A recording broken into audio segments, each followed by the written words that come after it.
பெருமான் பூவின் வண்ணத்தை உடையவன் புண்ணியமே வடிவானவன் இரவில் ஒளிரும் சந்திரனை சூடி வீற்றிருப்பவன் தீப்புலைகளை ஆடையாக உடைய தலைவன் இன்னோர்கள் வேத ஆகம முறைப்படி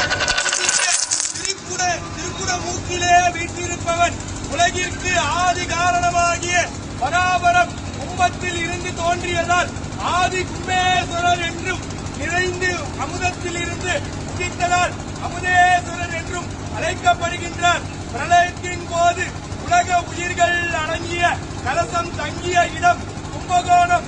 தமக்கே உரிய 36,000 கோடி மந்திர சக்திகளை சேர்த்து இந்தியாவில் உள்ள சக்தி பீடங்களுக்கும் முதன்மையான சக்தி பீடமாகவும் 51 சக்தி வடிவங்களையும் தன்னகத்தே ஒன்றாய் உள்ளடக்கி சக்தி பீடங்களுக்கெல்லாம் தலையாயதாக விளங்கும் மந்திர பீடேஸ்வரி அம்மாள் உடனாகிய 12 வருடங்களுக்கு ஒருமுறை வரும் உலக புகழ் பெற்ற மகாமக தீர்த்தத்தின் நாயகன் திருக்குடந்தையின் அமுதன் ஆதி கும்பேஸ்வர பெருமான் எழுந்தருள்கிறார்.